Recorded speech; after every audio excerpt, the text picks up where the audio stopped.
You're listening to the Integrative Health Simplified podcast with Kari, Coody, pharmacist turned integrative health practitioner.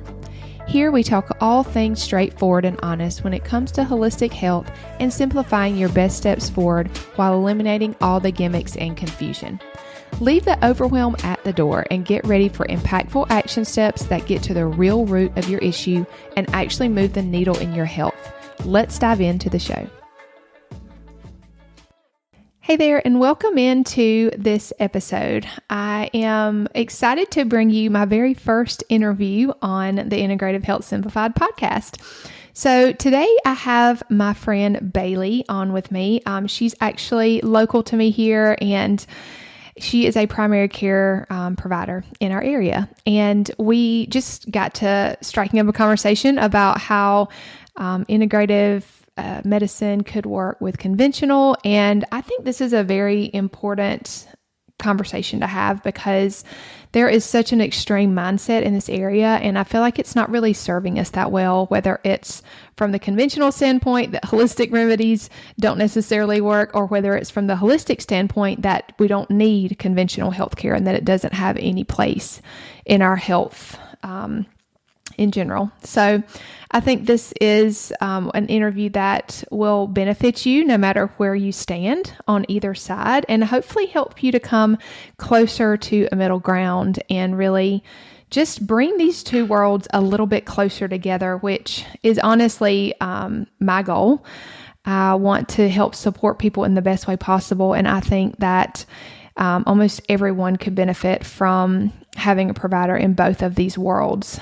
So listen into this episode. I would love to know your thoughts. If you have any specific questions for Bailey, I'm sure that she would be open to those. So you can always email me, Kari@KariCoody.com. You can send me a message on Instagram. However is best to get in touch with me. I would love to continue this conversation with you.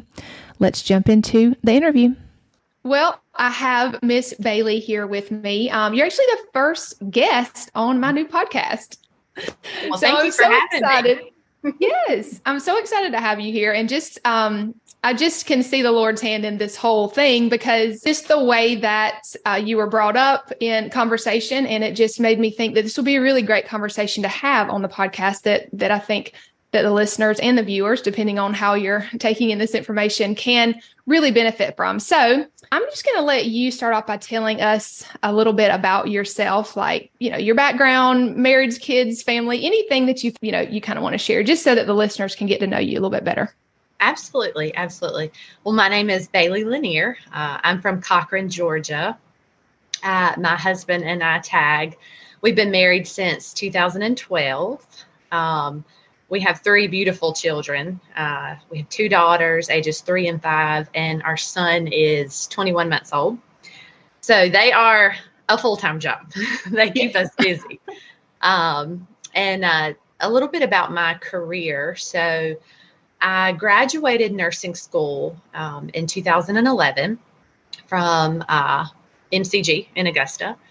And actually from my BSN through NP school, the name actually changed 3 different times, but for clarity's sake, we'll just say MCG. Yeah. So graduated, worked on the bone marrow transplant unit for a couple of years, which was an incredible experience. Decided I wanted to go back to NP school. Started in 2013, graduated with my DNP in 2016, and took my boards and started work that summer. So it was wild, but started working at Taylor Regional. I worked in urgent care. So I saw, a lot of sick visits, acute illness. Loved it. Loved every minute of it. And when I came back from maternity leave with Ivy, with my second baby, I just felt a really strong pull to be home more. Finn was 2 at the time, and I knew I wanted another one. So made the decision to come back part-time and transitioned into primary care. So, and I've been there ever since. So, and I was in Hawkinsville, and now I'm in Cochran, which is just completely a God thing, how all of that was orchestrated. And I just, it's a blessing. It is an absolute blessing. So Yes. Well, I've heard so many people in the community. We both live in the same community. And so I've just heard so many good things about, people just love to come to see you and you just give such great care. So I'm super, super thankful that you chose to stay around here and just serve our community. I love our little town. So I know you do as well. I do. Yes. So we've known each other for a while. I was actually at lunch on break, filling at the pharmacy some, and that's where her mom works. And so her mom's like the sweetest person ever. So we were having lunch together, and she just mentioned just how you guys like to do things a little bit more holistically at your house, and how your husband like makes all these concoctions and things. And I was like, wow, I need to talk to them. We have a lot in common. So that was kind of how this got brought up, and just the message that you sent back of, gosh, a lot of people could benefit from having conventional care and integrative health care, and just kind of combining those. And so that's sort of the conversation that I'd like to dig into today, because I know that you probably see it from your angle more so maybe in the conventional space part-time, but still, you're in that world. I'm in more of the integrative health world. I see a lot of extremes going on, like, people are just all about conventional care and they think everything holistic is ridiculous, or vice versa, and I have found that the Lord has really shown me that extremes are not good in a lot of areas. And there was actually a verse, I think it was in Ecclesiastes, that literally said it. And I was like, okay, I get what you're trying to tell me, Lord. And so I just want to kind of just talk about why it would be beneficial to not have extreme mentality when it comes to these things, because I really do think it hurts people in their pursuit of health. And so I say we just kind of dive into that conversation. What was going through, I guess, your mind whenever you typed that message out? Like, what brought you to that place of thinking, wow, people could really benefit from having someone in the conventional space that takes care of them that way, and then also having someone in the integrative health space? Yes, I know. Absolutely. Well, first off, it's your health. It's not one dimensional. And the healthcare landscape is vast. There's room for more than one at the table. Yes. I very much believe in primary care. That everybody should have a primary care provider. That's kind of like it's kind of like the starting point. Okay. Mm-hmm. So. And I guess I'd kind of like to talk about what a visit looks like and just share some examples. When somebody comes to me, the very first thing, that we discuss, what diagnoses do you bring to the table? Hypertension, diabetes, obesity, thyroid issues, arthritis, the list is long. Mm-hmm. So we discuss those things. We discuss the medications that they're on, or that they may be concerned about. Then we go through just health history and, different preventative screenings that are, age-related, lifestyle-related, PAPs, mammograms, colonoscopies, all of those things. And then whatever they want to bring to the table. So, and that involves, physical, emotional, sexual, social, all those things are of equal importance. Right. So we bring all that in, we discuss these things. I decide what is within my scope of practice, what I manage, and then if I need to, pursue a specialist. Right. And where I see functional medicine, having an IHP, being so beneficial is really allowing the patient to put their health back into their hands. There are so many illnesses, disease processes that we can really turn a 180. Okay. Through lifestyle, diet, nutrition, the basics. And that sounds kind of simplistic sometimes, but so many people, just like you just said, are so extreme. Like, we're only eating 6 hours out of the day. We are not eating for the first 8 hours. We're Oh, We don't eat get me started. breakfast, Don't get me started. I mean, and listen, and I'm coming from a place of I've gotten it wrong for so long. Me too. I was 33 years old before I learned how to prioritize protein. Okay. I mean, we can be honest. In fact, the majority of things that I feel like I teach people are where I got it wrong, where I messed up. Yeah. Me too. So, but these things are so important. And of course, lab work, which, an IHP would do as well. Mm-hmm. So there should be a lot of overlap,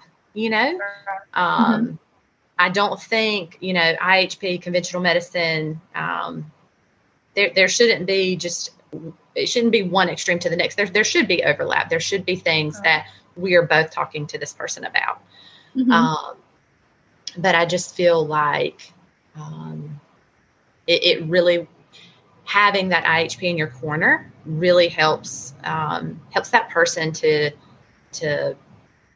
kind of peel back those layers and get to that root issue. Because sometimes it is really simple. You have that patient who comes in, they don't feel good. They're fatigued. They have no energy, no sex drive. Their lab work is normal. They don't have, they don't really have a diagnosis that supports them feeling that way.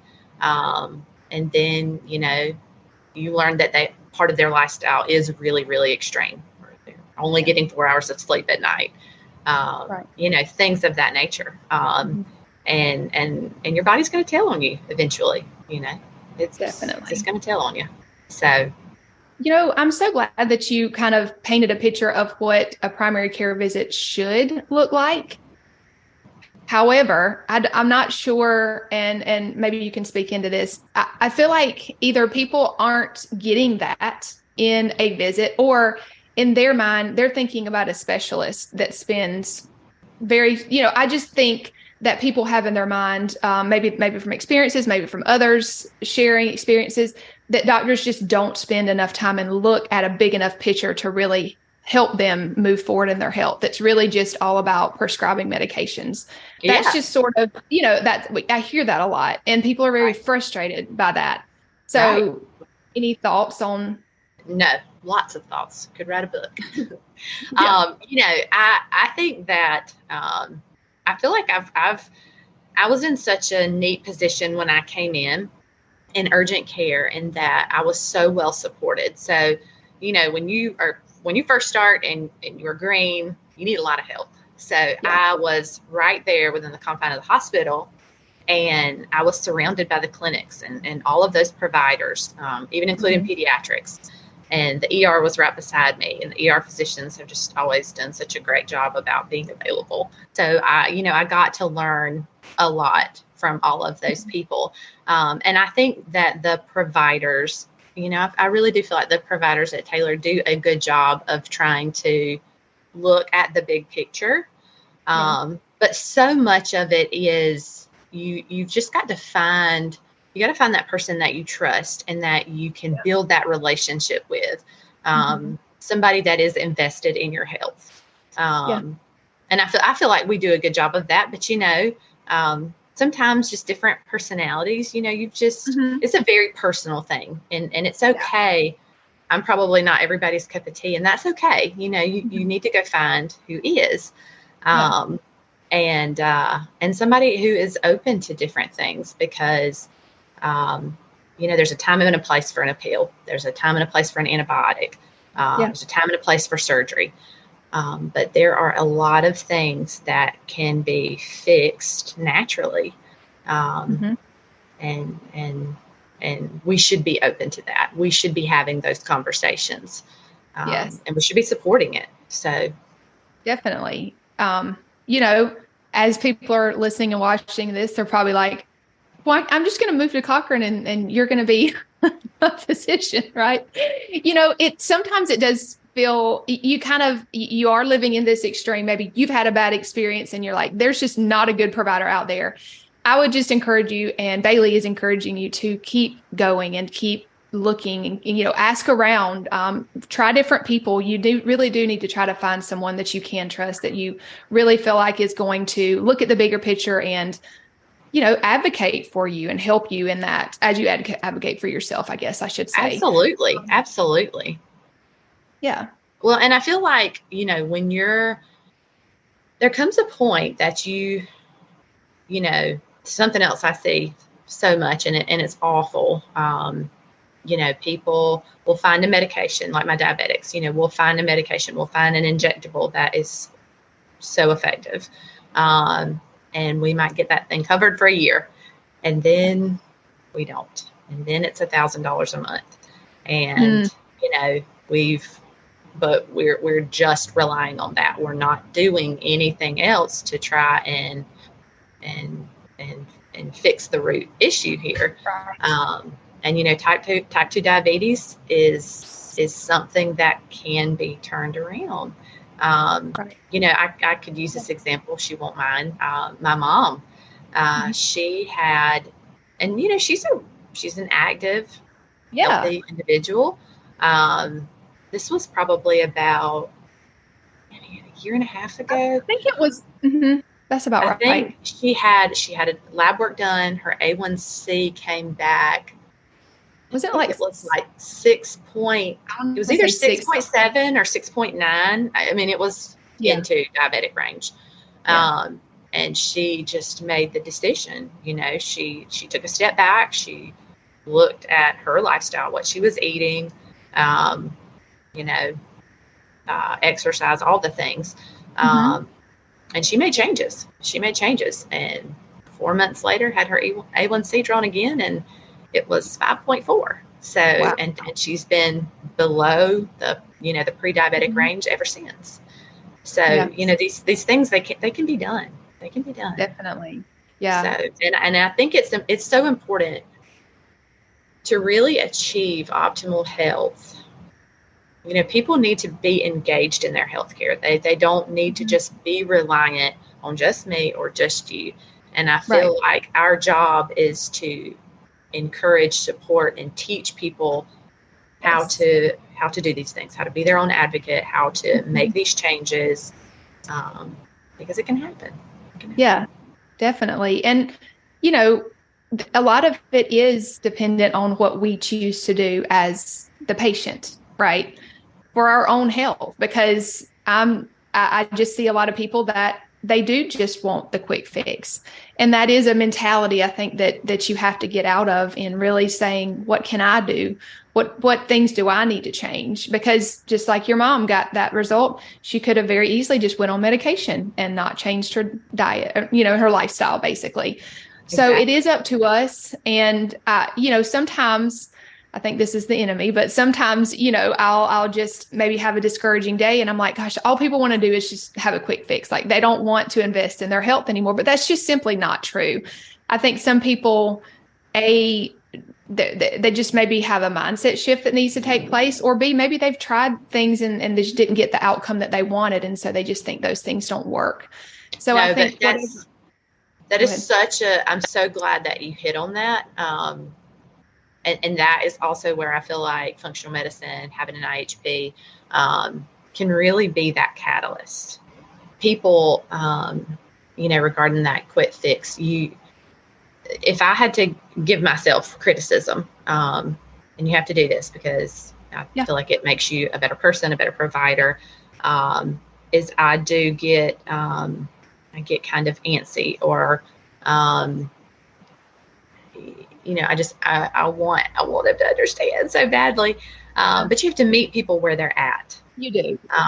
And they may not be ready to make that transition. You may just have 2 conversations and you might have to have 9 conversations, and that's okay. Right.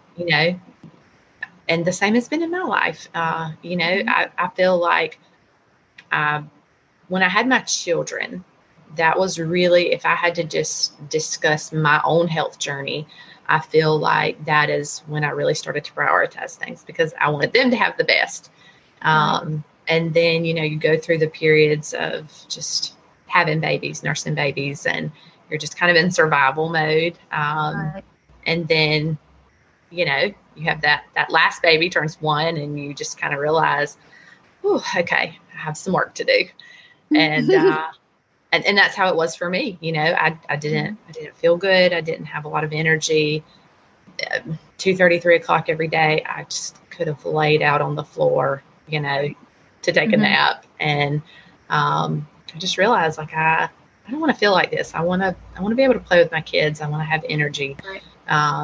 So that's kind of what jump started it for me. It took 3 babies and and 32 years. So you have to meet people where they're at, and you have to be patient, and you just have to continue to have those conversations and introduce those things. And like I said, that's where I feel like having an IHP can be such a catalyst. It's another set of eyes, another set of ears, another form of healthcare that supports natural remedies, and just really, really digging and finding the root of the issue. So in your opinion and from your viewpoint, do you think the conventional system is set up to really address the root cause of things that pop up in your health? Yes. But there's a very big but here.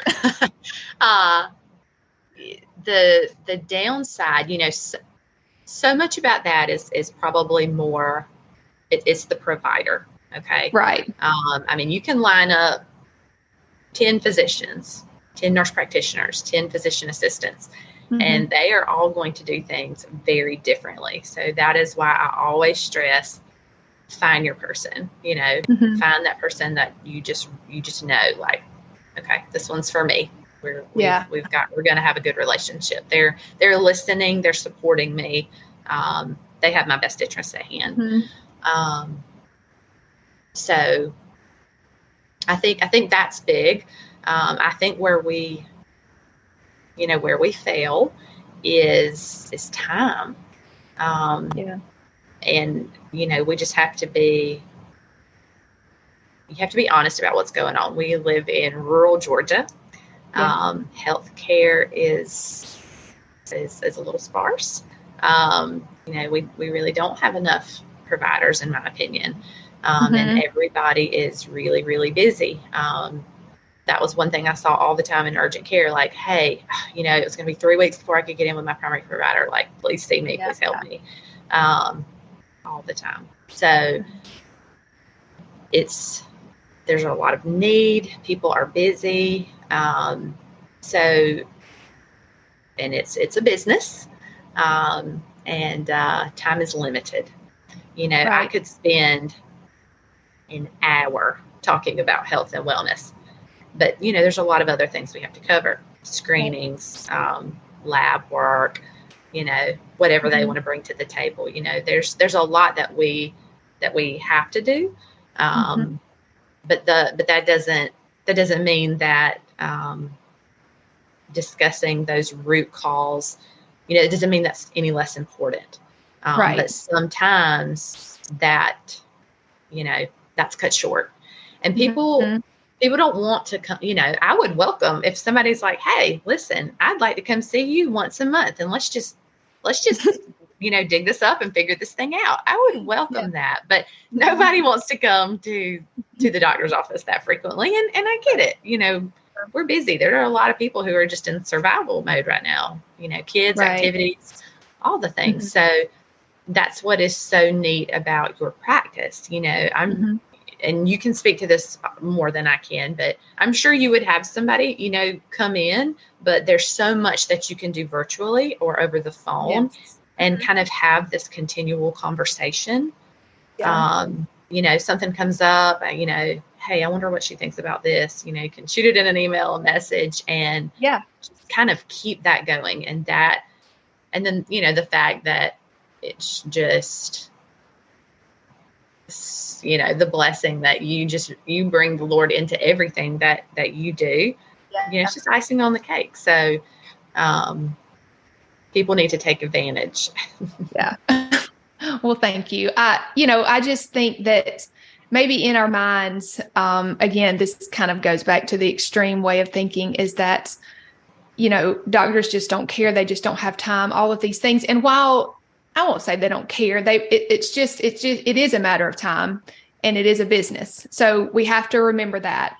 Also, just within this whole grand scheme of things, there's just so much that lack of ownership, I guess I should say, that people often have when they come to healthcare, right? They just want to go to the doctor and they just want them to tell them what to do. And hopefully it's very easy. It includes something that is more of a quick fix. I mean, so that's not anything to do necessarily with the conventional system. That is a mindset that we have as the person that's coming in, wanting to take advantage of that. So I think that the conventional system gets a really bad rap sometimes. I worked in it for, a number of years. It has flaws, but it also has some really good things also. And I do think it goes back to finding your person. I love the way that you put that, just like find your person. I mean, that would go for a lot of things in life, but why do we give the whole conventional system a bad rap when we don't find the right person and we're not happy with that person? Like, you can move, you can, can keep searching until you find the right person. Absolutely. And that is welcomed and supported, everybody has their niche, Brandy Wynn, she's a nephrologist. You have kidney issues. She is your doctor. She's wonderful. Kyle, the guy that I worked with, he worked in ortho for several years. So, everybody has different things that they can bring to the table. But, you gotta, when you have that visit, you start that conversation and if it isn't what you thought it should be, if it didn't, if you didn't feel supported, then find somebody else. That's okay. Right. And I think our expectations also need to be checked as well. Like, are we just looking for somebody to give us a quick fix, or are we willing to put in the work? Do we have unrealistic expectations when we want the doctor to fix everything, So I think that the expectation there is just not realistic in a lot of cases. So, Absolutely. I think there are flaws maybe not flaws, but they're just, it really does benefit you to have people in different areas of health to help you get to where you want to go in your health. So for instance, I work only virtually. I can't lay hands on you. I can't take your, blood pressure. I can't feel, I can't do any kind of exam, nothing like that. Right. So I'm more accessible. I can look at things from a different view. I can do all those things. However, you do need to have a primary care doctor that you go to that does look at things differently than I would, that has different training. I think that that's something that maybe is overlooked because people are just so done with either one, right? They just kind of, they leave out a big picture of the puzzle that could really help them get better. Because really, here's the thing also, I think that's really key to keep in mind. People are just okay with not feeling well because they think that's normal, right? You get a group of friends. Go ahead. They don't know what good feels like. No, exactly. Really. Right. I mean, they get together, you get together with some of your moms. God, we all feel tired. Well, I guess it's just normal to feel tired if you're a mom, right? I mean, I have terrible cycles. I guess it's just normal. We just kind of normalize these things, but I believe that God wants us to have the energy to do what he's called us to do. And I mean, that kind of goes for all aspects of health. I just feel like we just really not stopping at mediocre when it comes to that and just dealing with things just because we think that they are very common, but they're not normal. That to me is, I think moms are really struggling because they just have accepted these things and they just think that they're normal, but they're not.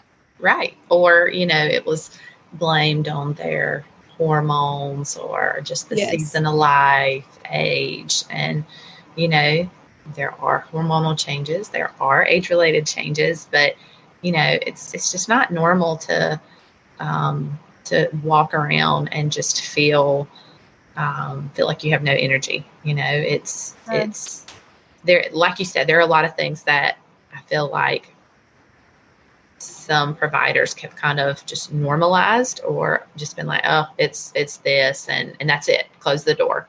Right. You know, I have one particular patient. She was having issues with runny nose, stuffy nose, postnasal drainage. She was getting weird rash, different areas of her body, some periorbital swelling. Mm-hmm. And, you know, she saw her primary doctor, ended up seeing an allergist, you know, food sensitivity testing, the whole 9 yards. Anyway, she just wasn't getting anywhere. And rash, the edema started getting worse. And in particular, antihistamines just were not, you know, things like Zyrtec and Claritin that shouldn't make you sleepy were making her very sleepy. So Benadryl and hydroxyzine just zonked her. Yes. And she just felt like a zombie. So she was really, really desperate to try and find something else. So she sought out a virtual functional medicine ND. Yeah. And come to find, you know, they were peeling back the layers, you know, just really discussing what was in her house, at her job, because she was noticing at work the symptoms were way worse. And come to find out it was synthetic fragrance. Oh, interesting. Mold. It was synthetic fragrance. So like the Febreze air fresheners, the wall plug-ins, there were some different Bath and Body Works stuff that she had within her home that once she eliminated all of those things, her symptoms completely disappeared. Wow. And, you know, it was simple, you know? Yeah. It was simple. Yeah. It was just a matter of, all right, what's really happening in your life? Not chasing a zebra. Like, what is around you? What are you surrounding yourself? You know, just really diving in and having that conversation. So, she's just a good example of that. So, you know, I think that I've just really enjoyed this conversation. I feel like we could talk for a long time more. Maybe we'll have you back on, but I just hope that this episode has maybe just helped you to think a little bit differently about how these two worlds can work together and how they really should work together, that it doesn't, and it really shouldn't be one or the other. And to your role that you play in your own health journey and how important that is, and just finding the right person. That goes for conventional and that goes for more of a functional or integrative, right? Everybody kind of does things differently. And that could be seen as a bad thing, but I really think it's a good thing because, you know, and pray about it. I think that's really important. Like, God's going to lead you to the person that you are supposed to be with. Even if that takes you a couple of times to try and maybe it doesn't go very well, don't give up. And if you haven't seen a primary care doctor in a while, maybe it's time to go and get a checkup with them. Even if you are doing things that are proactive in your health, just to have that person that you can go to if you need that care, but just for them to look at you in a different light than maybe somebody like myself would. So thank you for having this conversation. I really enjoyed it, and I hope our listeners did as well. Thank you for having me. I appreciate you. Yes. If this episode has served you in any way, I would love it if you'd share any aha moments or takeaways over on Instagram and tag me at Kari Coody. And if you haven't already, hit the subscribe button so we can continue to learn and grow together.